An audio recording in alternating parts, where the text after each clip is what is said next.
Greetings. I'm Brian Tuskin, your host. Welcome to Cop to Corporate. Today's special guest is Joe Crocker. And Joe is from the UK.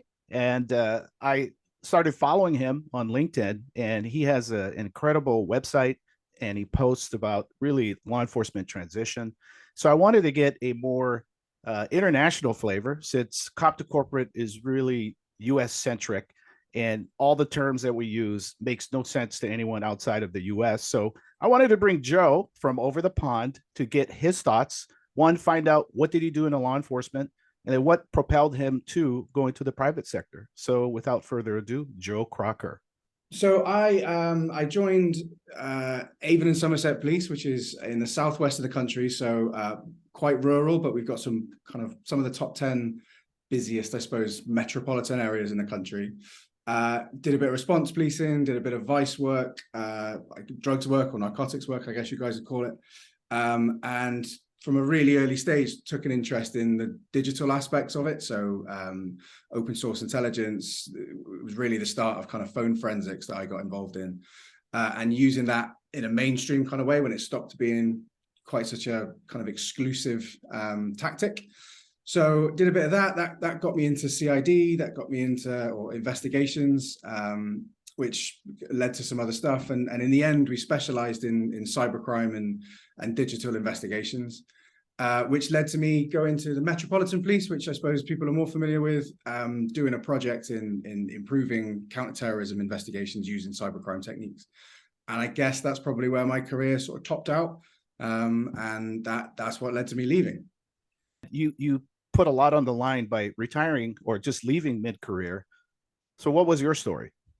Yeah, so in my sort of small rural kind of part of the world, I suppose, we topped out. So I built this department, focusing on quite a niche area. I built up some of my skills. I felt that I was pretty good at what I was doing. And then the only thing you can do if you want to make more money at the kind of stage of career I was, certainly in the UK, is get promoted. So for the first 10 years, your salary goes up pretty much every year. And then at that point, it stops unless you get promoted. So I don't know what it's like in the US. And there wasn't an option for me. It was, you can leave the thing you spent 6 years learning how to do and go and work in a custody unit or go back to the main office, which, I just didn't want to do. So I found an opportunity to go to the Metropolitan Police, which in the UK is the force, right? And thought I was going to go to this specialist kind of department with a creme de la creme of law enforcement.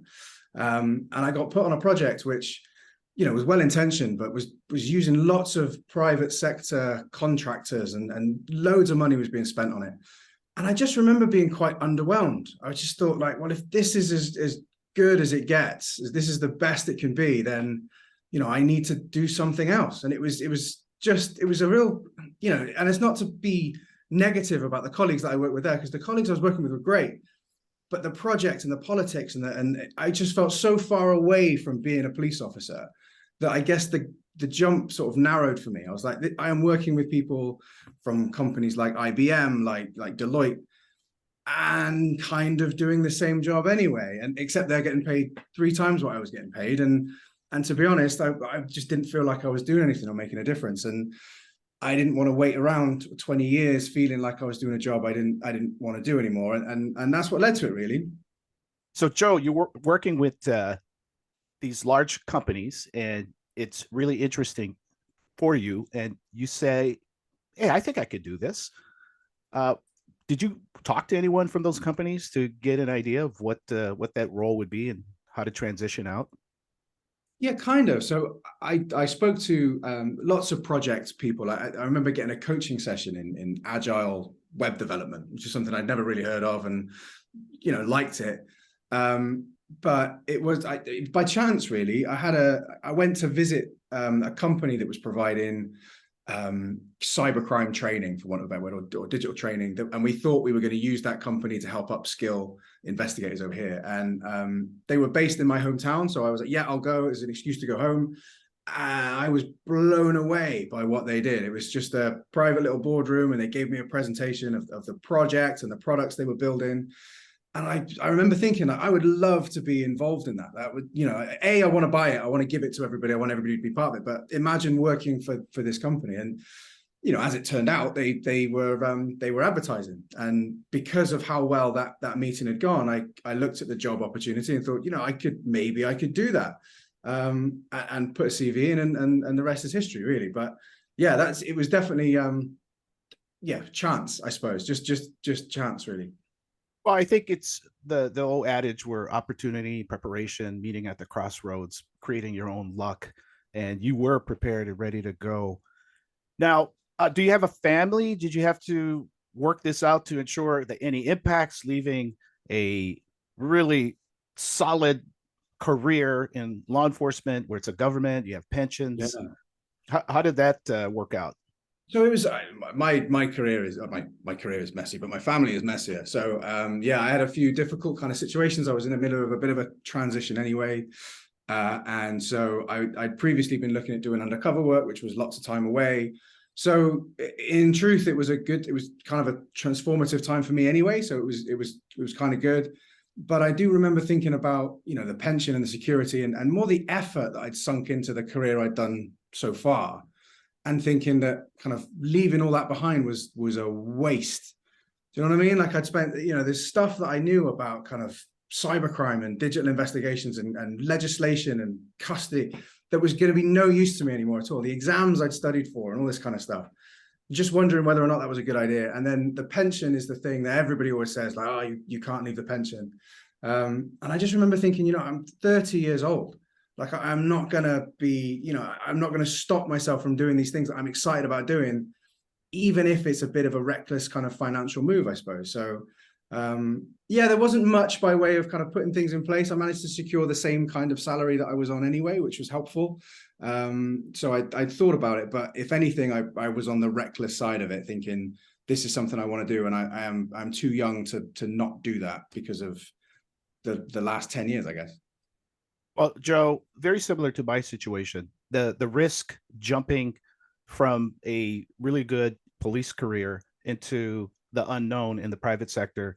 I had a lot of people telling me, hey, you're nuts leaving the security of the job. But I see the passion in you. I see the passion in your whole aura. And that's where the success comes from. Mid-career officers are the ones ready to take that risk, willing to take that risk, and have that passion and resolve to just be successful. Now, reading your website, you said you pretty much tripled your pay, and that's because it's not a government organization, right? It's based off of your impact, what you bring to the table. So let's talk more about your corporate career that you've been doing today for almost 5 years. And then what led you to start helping other law enforcement professionals out there that are looking to make the jump also? Yeah, of course. So I left for a startup. It was a Series B investment startup at the time.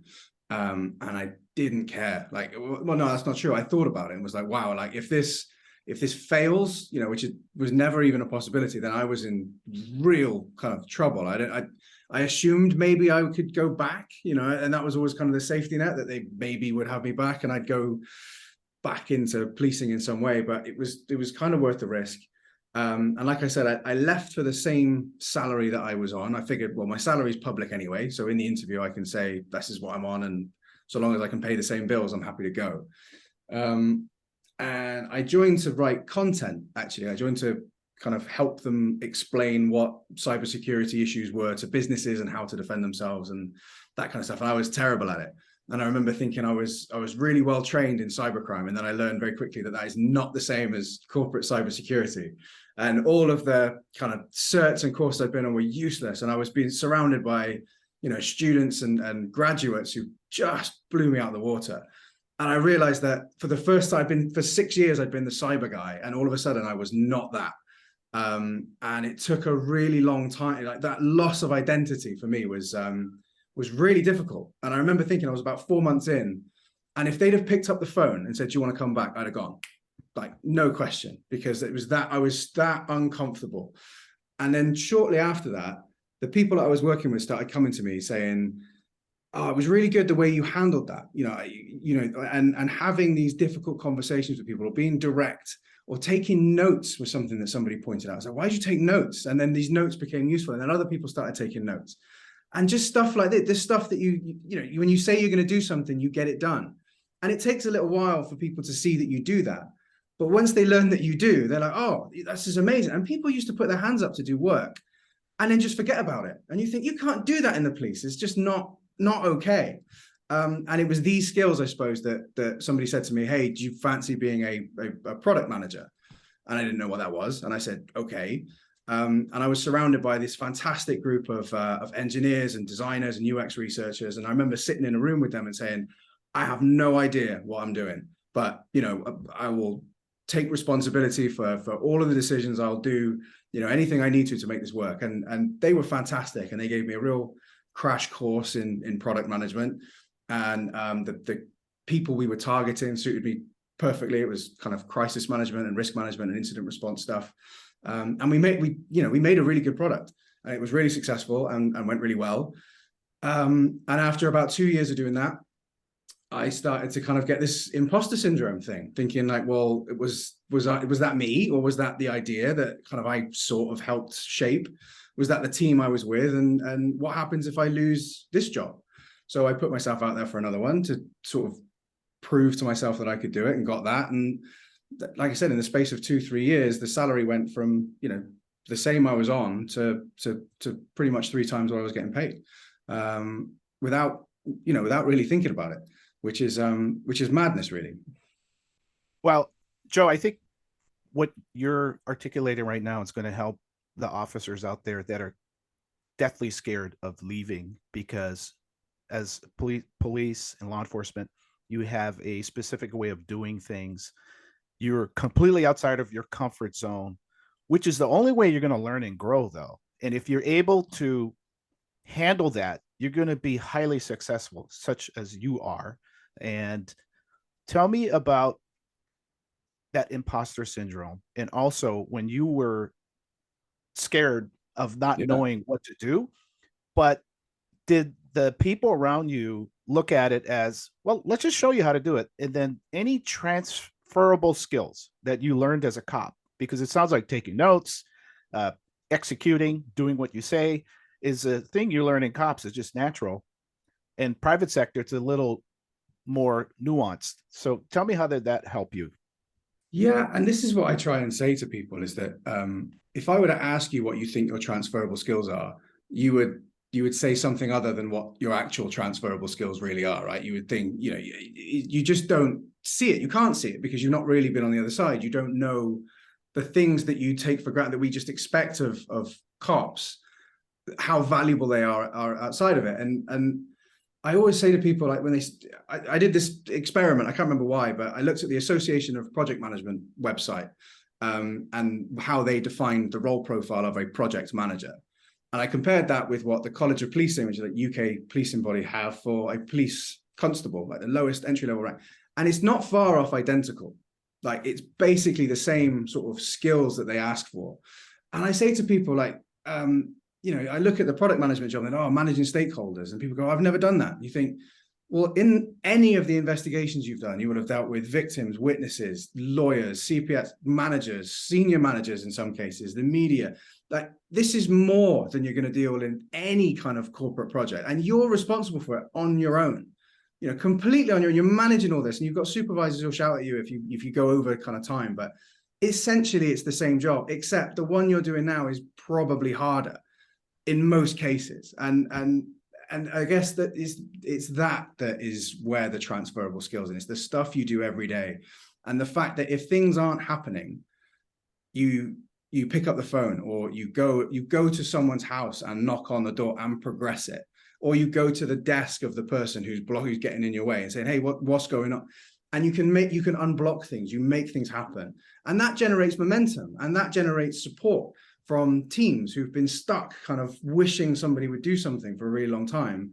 And then all of a sudden you've got someone who'll stand up, and when things go wrong, say, yeah, no, maybe I got that, maybe I didn't make that decision right.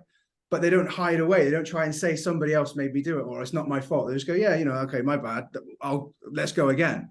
And it, like I said, I've been lucky enough to have people around me who seem to have responded really well to that. And that includes bosses, and that includes people I've worked with. So I think it's hard to define the transferable skills, but they're there. They really are there. And yeah, you've got to have a bit of blind faith in it, I think, at some point. Walk me through what your website's about. How do you help officers, and what kind of advice would you give our listeners here? So the truth is, it's quite a tough story, and I don't talk about it much. I don't really put it on my website, but I think it's worth saying, is that my cousin, he's kind of 2 years older than me, he was in the Metropolitan Police, and he had similar sort of family issues. He'd separated from his wife, and that got expensive, and he had a child, and that he was struggling to get access to. He had his second wife, and they were pregnant, and then he kind of things get messy, right? And he came to me saying, how did you get out ultimately? Like, how did you make he didn't have money is basically the problem. And he was stigmatized a little bit at work, and was finding that all really difficult. Didn't see a way back in for himself. And I didn't have, at the time, the kind of experience and then the knowledge I suppose I have now. I just said, well, I got lucky, is the truth. And you could do as well, go out and try and find a job, and you've got all these skills. And he couldn't find a way out, my cousin, and in the end he killed himself. And whilst I'm not saying that I could have done something to help him had I known better, I do think that the way he felt resonates with a lot of people that I've spoken to, who are like, I feel trapped. I can't leave the job because I haven't got any other skills. I don't see a way for me to progress in the job, but I'm not happy, and I'm not getting paid enough money, and I need to do something, and I don't know what. And so what I'm trying to do, I guess, is say that you do have these skills. It's not what you can do. Don't look for the job that you think you're qualified for, because you probably won't find it. People will always say, oh, be a security guard, or you can work in, CCTV or something. It doesn't pay the bills any better anyway, or private investigations, which in the UK just isn't really a thing. So I try and go about it the other way. I say, find a job you want to do, and I will frame your skills in a way that matches what they're asking for in the job description. And 90% of the time we'll be able to do it. If you want to be a brain surgeon, that might be a little bit difficult. But in general, the kind of stuff that people want to do. And what I've found, I must have spoken to 200 different police officers since I've started doing this. And I was looking for a pattern in the jobs that they go on and do. And there isn't one. They just, everybody seems to do something completely different. And that's amazing. For me, that's incredible. And people think, oh, you've got to leave to join the railways, or you leave to join a corporate investigations department doing the same job you were doing before. And you really don't, you really, really don't. And I think, having learned to be a product manager in tech, which is a thing that I just never thought was on the cards for me, if I can do that, then, I wasn't a particularly brilliant cop. Don't get me wrong, I wasn't hardly super cop. So if I can do it, anybody can do it. But I just remember it took somebody to help me to explain my skills in a kind of a corporate way. I had somebody help me write my CV.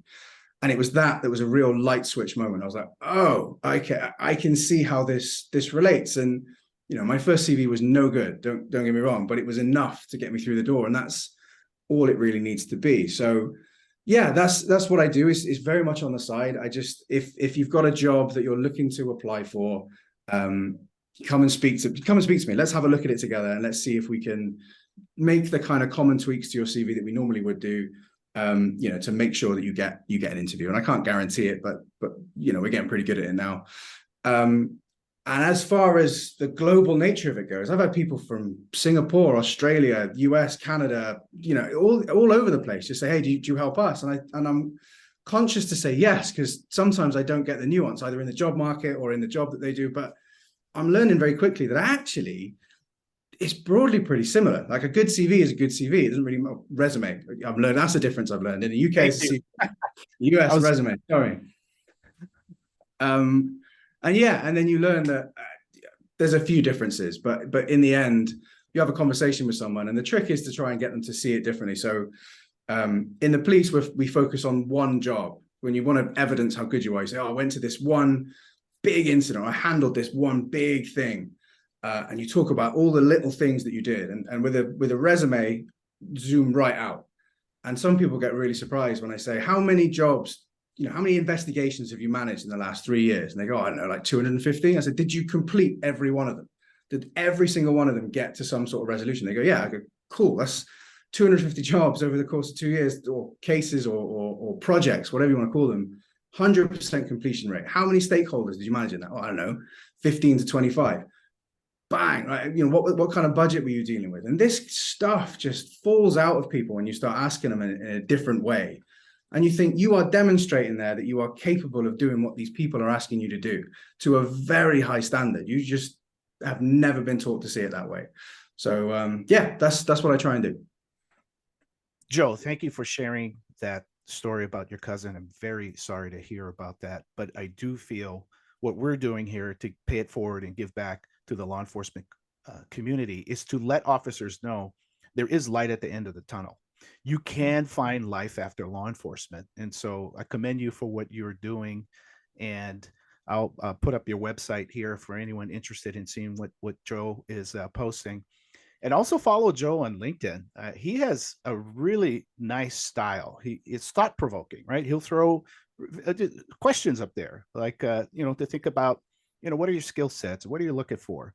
And continue the conversation. I see a lot of people putting comments in there, and you have this dialogue in this blog. And I really, really appreciate finding, another Brian Tuscan in the UK across the water. Wow. Spreading the word. We got to find somebody in Asia and Middle East and Africa, and we could just build this group to help officers. Love it. Yeah, there's so many people out there on LinkedIn doing great stuff, and I've stolen what other writers are doing and used it to try and appeal to kind of law enforcement. And social media is an interesting moment for cops because lots of people feel very uncomfortable, and I get so many people reach out in the messages saying, I'd love to comment or I'd love to engage, but I can't because the bosses are looking at me. And I just think it's you've got a network to kind of move on as well. And to be in a position that I'm in, to be able to openly talk about it, openly call it out. And I'm not I don't intend to be negative about policing at all. I'm a big supporter, huge amounts of family background in it. But at the same time, I think, I'm in a unique position where I do get to be a little bit controversial. I do get to poke the bear a bit and see what falls out. So I intend to keep doing it. I really enjoy it. Well, Joe, thank you for being on Cop to Corporate. For those of you that aren't following me on LinkedIn or YouTube, hit the subscribe button. And until then, take care.